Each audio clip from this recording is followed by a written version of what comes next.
தமிழகத்திற்கு அதிக மழைப்பொழிவை தரக்கூடிய வடகிழக்கு பருவமழை அக்டோபர் 16ஆம் தேதி தொடங்கியது. ஆனால் இதற்குள்ளாகவே இயல்பை விட அதிக மழை பதிவாகி வருகிறது.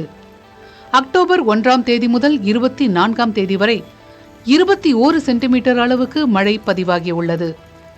ஏற்கனவே பருவமழை குறித்து கணித்துள்ள வானிலை ஆய்வு மையம் இந்த முறை வழக்கத்தை விட அதிக அளவு மழை பெய்யும் என்று தெரிவித்துள்ளது.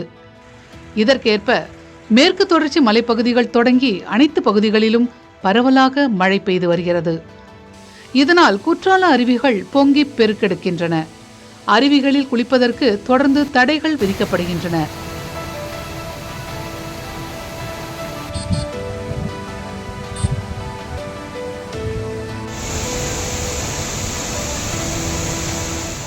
இதேபோல காவிரி ஆற்றின் நீர்பிடிப்பு பகுதிகளில் மழை பெய்து வருவதால் மேட்டூர் அணைக்கு நீர்வரத்து அதிகரித்து வருகிறது.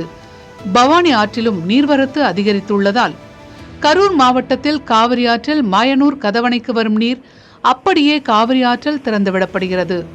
இதனால் ஆற்றின் இரு கரைகளையும் தொட்டு தண்ணீர் பிரவாகமாக பொங்கி பாய்கிறது.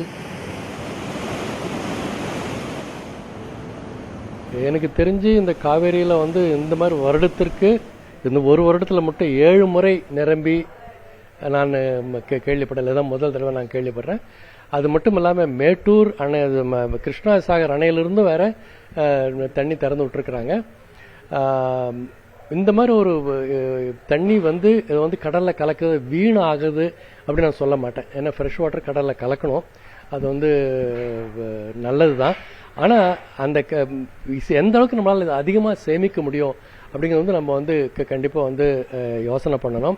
இப்போது கரூர்லேருந்து எடுத்துட்டிங்கன்னா அமராவதி கரூர் அந்த ஏரியாவிலேருந்து பார்த்திங்கன்னா திருச்சி வர வரைக்குமே அந்த வழி முழுக்க 2 கிலோமீட்டருக்கு 3 கிலோமீட்டருக்கு ஒரு தடவை ஒரு செக் டேம் அண்ட் பேரேஜஸ் கட்டினா நிறைய தண்ணி நம்மளால் சேமிக்க முடியும்.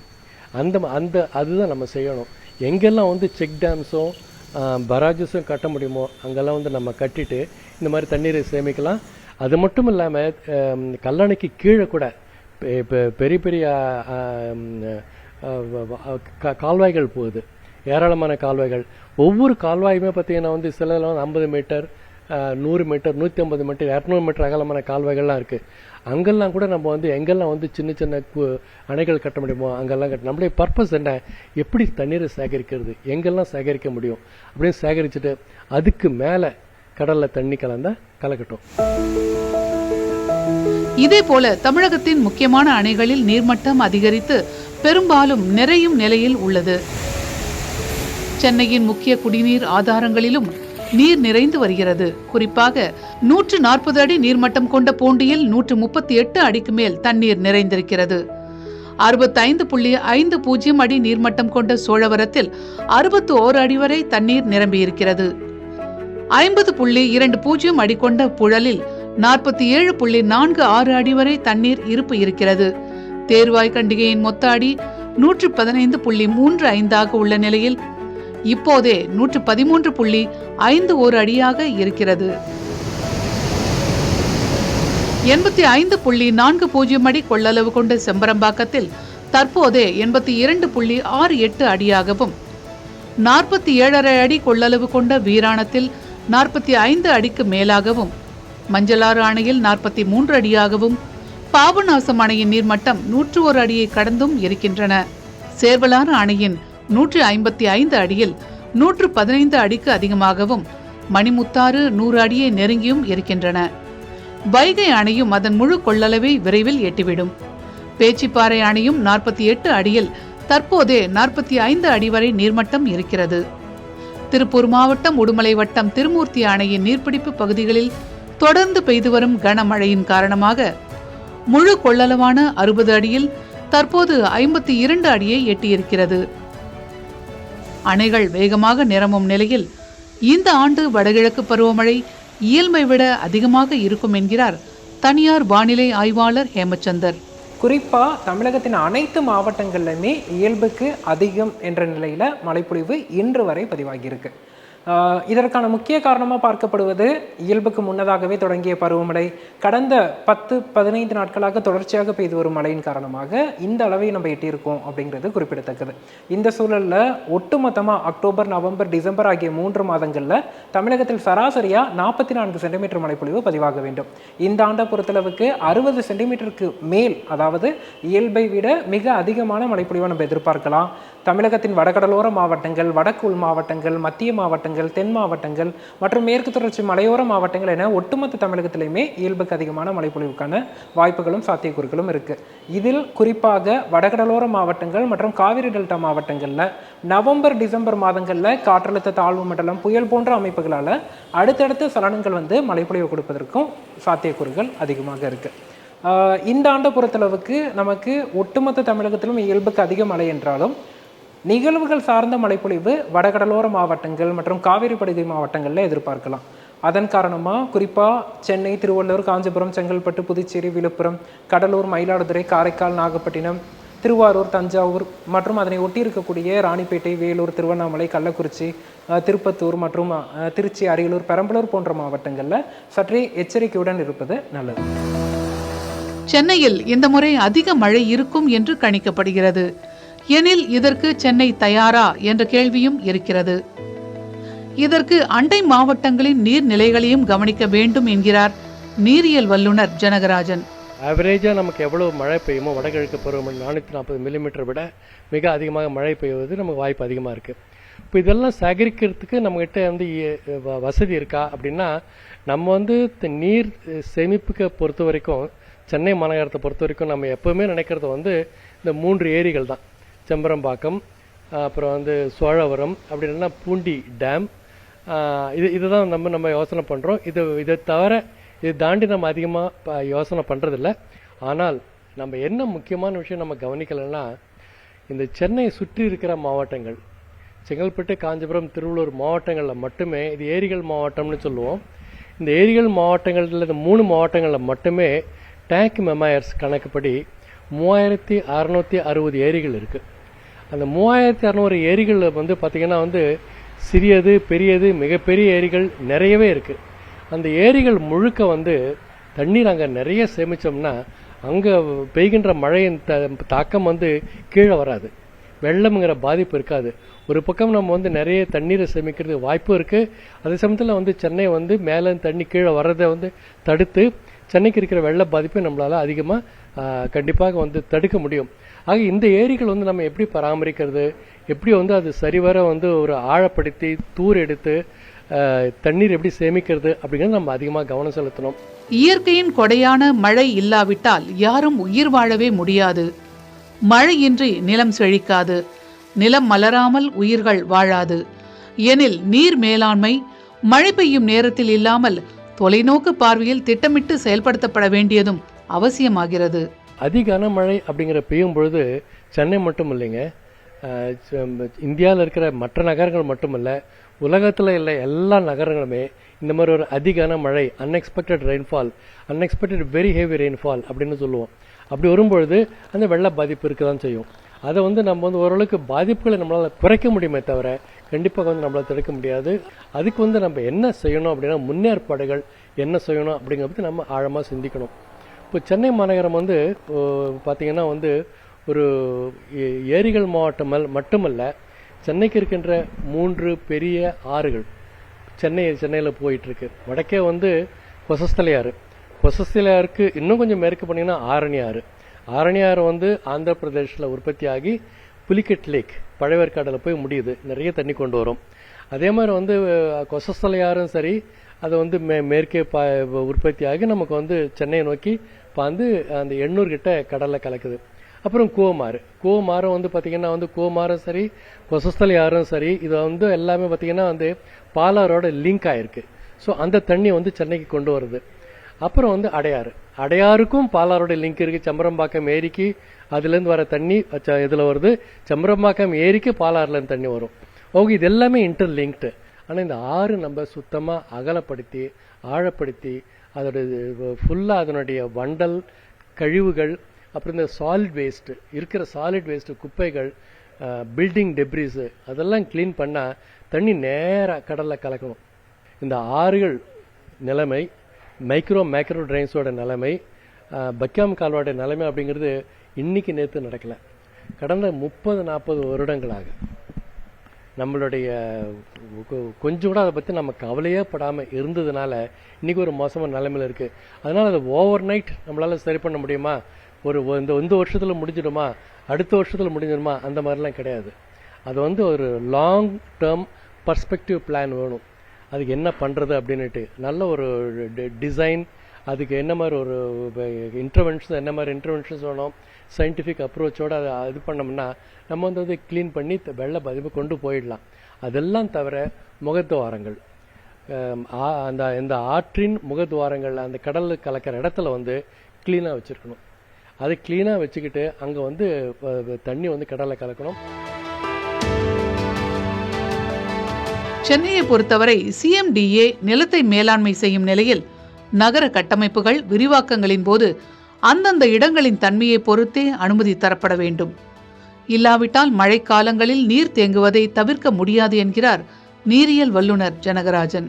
சென்னை மெட்ரோபாலிட்டன் டெவலப்மெண்ட் அத்தாரிட்டி அவங்களுடைய வேலை லேண்ட் யூஸ், நில பயன்பாடு. அதை அவங்க எப்படி பயன்படுத்துறது அப்படிங்கிறத பற்றி அவங்களுடைய கவனம் செலுத்துகிறாங்க. அது எந்த நிலம் என்னது எதுக்கு பயன்பாடு அப்படிங்கிறத பற்றி அவங்க கவனம் செலுத்துறதில்லை. செகண்ட் மாஸ்டர் பிளானில் நிறைய பிளண்டர்ஸ் பண்ணிட்டாங்க. ஏன்னா ஈர நிலங்கள், வெட்லேண்டு, பள்ளிக்கணை மாஸ்டர்லேண்டு முதற்கொண்டு 800 வெட்லேண்டு முதற்கொண்டு, அப்புறம் ஏரிகள் பராமரிப்பு, எதுலேயுமே கவனம் செலுத்தாமல், நீர்நிலைகள் செலுத்தாமல் வெறும் வளர்ச்சியை மட்டுமே மனசில் வச்சுக்கிட்டு அவங்க கண்மூடித்தனமாக லைசன்ஸ் கொடுத்து எல்லா இடத்துலையும் பில்டிங் கட்டியாச்சு, ரோடு போட்டாச்சு, அர்பன் இன்ஃப்ராஸ்ட்ரக்சர் டெவலப் பண்ணியாச்சு. இப்போது தேர்ட் மாஸ்டர் பிளான் வரும். தேர்ட் மாஸ்டர் பிளான் வரும்போது ரெண்டாவது மாஸ்டர் பிளானில் செகண்ட் மாஸ்டர் பிளானில் என்னென்ன தப்பு பண்ணோம் அப்படிங்கிறத அவங்க திருத்திக்கிட்டு தேர்ட் மாஸ்டர் பிளான் போனாங்கன்னா தப்பிச்சோம். இல்லை நான் கண் மூடிக்கிட்டு அதே அப்ரோச்சில் இருப்பேன்னா இதோடைய பாதிப்பு அதிகமாக இருக்கும். So land use is very important. நில பயன்பாடு எந்த அளவுக்கு நீங்கள் சயின்டிஃபிக்காக சஸ்டைனபிளாக பண்ணுறீங்களோ அந்த அளவுக்கு தான் நீங்கள் இயற்கையை நம்மளால் பாதுகாக்க முடியும். Most important level measuring, elevation measuring. அந்த எலிவேஷன் மெஷரிங்க்கு தகுந்த மாதிரி இது லோலேயிங் ஏரியா, இது அப்லேண்டு. இந்த லோலேயிங் ஏரியாவில் இந்த மாதிரி ஃபெசிலிட்டி இல்லாமல் அங்கே ஹவுசிங் கூடாது. லோலேயிங் ஏரியாவில் நீங்கள் பர்மிஷன் கொடுத்துட்டு அப்புறம் தண்ணி வரதான் நிற்க தானே செய்யும். அப்புறம் வெள்ளம்னு சொன்னால் என்ன கஷ்டம், என்ன அதனால் பிரயோஜனம் இல்லையே. ஸோ இந்த மாதிரி ஒரு அப்ரோச் அவங்களுக்கு தேவை. ரெண்டாவது இன்னொரு important organisation water resources development, WRD. அவங்க நீரை பற்றி அவங்க அதிகமாக கவனம் செலுத்துகிறாங்க. ஸோ அவங்க நீரை உபயோகப்படுத்தும் போது நீர் அந்த இடத்துல இருக்காது. நீர் எங்கே சேமிக்கணும்? நிலத்துக்கு கீழே இல்லை நிலத்துக்கு மேலே. ஸோ நிலம் அங்கே இருக்கு. ஸோ இந்த சிஎம்டிஏவும் WRDயும் ஒரு சேர இந்த அப்ரோச் இருக்கணும். So they have to have a coordination. So இந்த மாதிரி ஒரு அண்டர்ஸ்டாண்டிங், கோஆர்டினேஷன் இருந்தால் நம்ம நிறைய இது பண்ண. ஆனால் ஒரு விஷயம், கடந்த 40 வருடங்களில் நிறைய டேமேஜ் பண்ணிட்டோம். இந்த லேண்ட் யூஸை பொறுத்த வரைக்கும் எக்கச்சக்கமான டேமேஜ் பண்ணிட்டோம். அதனால் இன்னைக்கு நான் இன்டர்வியூஸ் பார்க்க நிறைய பேர் சொல்கிறாங்க, இந்த 5 வருஷத்தில் இப்படி நடந்துடுச்சு, இந்த 3 வருஷத்தில் இவ்வளோ நடந்துடுச்சு, அவங்க இவ்வளோ 5000 கோடி செலவு பண்ணாங்க, 4000 கோடி செலவு பண்ணாங்க, வெள்ள பாதிப்புலாம் போகலையே. தப்பு. அந்த மாதிரி அது ஒரு மயோபிக் ரீசனிங், மயோபிக் அண்டர்ஸ்டாண்டிங் இல்லை. 3 வருஷம் 4 வருஷத்தில் தீர்க்கக்கூடிய பிரச்சனை எல்லாம் இந்த ஒரு ஸ்ட்ரெஸ்ஸை நம்ம அக்யூமுலேட் பண்ணது 40 வருஷமா. It's an accumulated stress. அந்த அக்யூமுலேட்டட் ஸ்ட்ரெஸ்ஸுக்கு ஒரு வருஷத்தில் நீங்கள் தீர்வு காணீங்கன்னா முடியாது. But first of all we have to acknowledge இந்த பிளண்டர்ஸ் பண்ணிட்டோம், இனி இந்த பிளண்டர்ஸ் பண்ணக்கூடாது, வருங்காலங்களில் இந்த மாதிரி அப்ரோச் இருக்கணும் அப்படின்னு நம்ம பண்ணால் நல்லது. நீர் மேலாண்மையை பொறுத்தவரை சீனா, ஜப்பான் நாடுகளை முன் உதாரணமாக கொள்ளலாம் என்கிறார் இவர். இப்போ ஜப்பான் எடுத்துக்கோங்க, பிலிப்பைன்ஸில் எடுத்துக்கோங்க. அங்கெல்லாம் பார்த்தீங்கன்னா பெரிய பெரிய ஹைவேஸ் இருக்கு இல்லையா, ஹைவேஸ்க்கு நம்ம சிஎம்ஆர்எல் மெட்ரோ ரயிலுக்கு சுரங்கம் கட்டுறோம்ல, அந்த மாதிரி அவங்கள அண்டர் கிரவுண்ட் சுரங்கம், அது அண்டர் கிரவுண்ட் ரிசர்வாயர்னு சொல்லுவாங்க. ஒவ்வொரு ஹைவேக்கு பக்க கீழேயும் அதில் எவ்வளோ தண்ணி சேர்க்கணுமோ அதெல்லாம் சேர்த்துருவாங்க. ஸோ இந்த மாதிரி நிறைய அப்ரோச்சஸுக்கு. அப்புறம் ஸ்பாஞ்ச் பார்க்குன்னு சொல்கிறோம். ஒரு உதாரணம் சொல்கிறேனே, இப்போ ஒரு ஹோல்டிங் பாண்டு நம்ம சொல்கிறோம். ஹோல்டிங் பாண்டுன்னு என்ன தெரியுமா, நிறைய பிளே கிரவுண்ட்ஸ் இருக்குது, நிறைய பார்க்ஸ் இருக்குது. இந்த மாதிரி மழை பெய்யும்போது நம்ம என்ன செய்யணும், அந்த பார்க்கில் ஒரு ஃபுட்பால் கிரவுண்டு, ஒரு கிரிக்கெட் கிரவுண்டு, அதெல்லாம் இந்த மழை பெய்கிற காலத்தில் ஒரு சின்ன குட்டி பண்டு, டெம்பரரி பண்டு கட்டி மழை ஃபுல்லாக அதிலே நிற்கணும். தண்ணி ஃபுல்லாக இறங்கட்டும். ஒரு வாரம் 10 நாள் நீ விளையாட வேண்டாம், தண்ணி அதில் ஃபுல்லாக இறங்கட்டும். அங்கங்கே போர் போடுங்க, தண்ணி ஃபுல்லாக இறங்கட்டும்.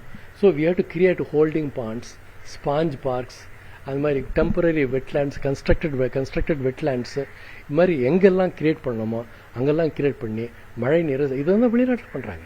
வெளிநாட்டில் இதெல்லாம் பண்ணுறதா எங்கே என்ன ஒரே ஒரு சிம்பிள் மெக்கானிசம், தண்ணியை வெளியில் விடக்கூடாது. வாட்டர் கன்சர்வேஷன், எந்த அளவுக்கு நம்ம வாட்டரை கன்சர்வ் பண்ணுறோமோ அந்த அளவுக்கு நமக்கு ஃப்யூச்சர் நல்லாயிருக்கும். அதுதான் சிம்பிள். நம்ம அதை பண்ணாமல் நம்ம இப்போ கவனம் செலுத்துறது எல்லாமே என்ன பார்த்தீங்கன்னா training, storm water train. Storm water train என்ன அர்த்தம்? மழை தண்ணீரை அதில் செலுத்தி வெளியில் விட்டுணும். அதுக்கு பதிலாக நான் என்ன சொல்லுவேன், storm water conservation. Unit to conserve storm water. மழை நீரை சேமிப்பதில் தனிநபர் பொறுப்பும் தனியார் பொறுப்பும் இருக்கின்றன. அதனை யாரும் தட்டி கழிக்க முடியாது. தனி நபர்கள் வீசும் பாட்டில்களும் குப்பைகளும் பொது கால்வாய்களை அடைத்து ஊரையே வெள்ளக்காடாக்கும் போது அரசை மட்டும் பொறுப்பு கூறுவது சரியாக இருக்காது. அரசு தனது கடமைகளை செய்ய வேண்டும் என்று நாம் எதிர்பார்க்கும் அளவுக்கு தனி நபர்களுக்கும் பொறுப்புகளும் கடமைகளும் இருக்கின்றன. தனி நபர்கள் அதிக அளவு நிலப்பரப்பை வைத்துள்ளவர்கள் மழைநீர் சேமிப்பில் உறுதி கொள்ள வேண்டியதும் அவசியம். வீடும் சரி, ஒரு கேம்பஸ், காலேஜ் கேம்பஸாக இருந்தாலும் சரி, யூனிவர்சிட்டி கேம்பஸாக இருந்தாலும் சரி, கவர்மெண்ட் ஆஃபீஸாக இருந்தாலும் சரி, இல்லை இண்டஸ்ட்ரியல் ஹவுசஸாக இருந்தாலும் சரி, யாராக இருந்தாலுமே அவங்களுக்குன்னு அவங்க லேண்ட் வச்சுருக்கிறாங்க, அவங்களுக்கு ரூஃப் இருக்குது. உதாரணத்துக்கு எல்என்டி எடுத்துக்கலாம். எல்என்டி பார்த்தீங்கன்னா எவ்வளோ பெரிய கேம்பஸ், இண்டஸ்ட்ரியல் கேம்பஸ், அவங்க எவ்வளோ இடம் வச்சுருக்கிறாங்க. ஒவ்வொரு கவர்மெண்ட் ஆஃபீஸும் போய் பாருங்கள் எவ்வளோ இடத்த வச்சுருக்கிறாங்க. இப்போது ஒரு பெரிய பெரிய காலேஜ், யூனிவர்சிட்டிஸ், ப்ரைவேட் யூனிவர்சிட்டிஸ் எவ்வளோ பெரிய கேம்பஸ் வச்சுருக்கிறாங்க, நூற்றுக்கணக்கான ஏக்கர் வச்சுருக்கிறாங்க. ஸோ அந்த மாதிரி ஒரு கேம்பஸ் எல்லாருமே வந்து என்ன பண்ணணும்னா அந்த ஏரியாவில் பெய்கிற தண்ணி அவங்க சேகரிக்கணும். The water that falls in my area, அது என்னோட தண்ணி. அந்த தண்ணி நான் முழுமையாக சேமித்து நான் உபயோகப்படுத்தணும். வெளியிலேருந்து தண்ணி வேண்டாம், இதுவே போகிறோம். எக்ஸஸ் வாட்டர் நான் பூமிக்குள்ளே நான் சேர்த்து வைப்பேன். ஸோ இந்த அப்ரோச் இருக்கணும். அது மட்டும் இல்லாமல் ஒவ்வொரு வீட்டில் கூட மழை தண்ணீர் வரும்போது தண்ணியெல்லாம் வெளியில் விடாமல் தண்ணியெல்லாம் வீட்டுக்குள்ளே சேர்த்துட்டு பூமிக்குள்ளே செலுத்தணும். ஸோ அப்படி செலுத்தும் பொழுது நமக்கு தண்ணி பாகுபாடு அதிகமாகுது, நிலத்தடி நீர் அதிகமாகும். அதே சமயத்தில் வந்து நமக்கு வந்து வெள்ள பாதிப்பு ரொம்ப குறைவாக இருக்கும். ஸோ இதுக்கு இந்த community participation is very important. வழக்கம் போல பருவமழை காலங்களில் மழை பாதிப்புகளை பேசிவிட்டு கடந்து போய்விட முடியாது. காலநிலை மாற்றத்தால் ஒவ்வொரு மழைக்காலமும் அச்சத்தையும் பேரிடர்களையும் ஏற்படுத்துபவையாக மாறிக்கொண்டிருக்கின்றன. அதற்கு இந்தியாவின் எந்த பகுதியும் விதிவிலக்கல்ல. அதேபோல தமிழ்நாடும் விதிவிலக்கல்ல. வளர்ந்த நாடுகளும் பெரும் கட்டமைப்பு கொண்ட நாடுகளுமே பெரு வெள்ளங்களால் பாதிக்கப்பட்டு கொண்டிருப்பதை நாம் கண்கூடாக பார்த்து கொண்டிருக்கிறோம். இதனால் நகர திட்டமிடல்களிலும் நீர்நிலைகள், ஆறுகளை பராமரிப்பதிலும் அதிக அக்கறையும் பொறுப்பும் அனைவருக்கும் அவசியமாகிறது.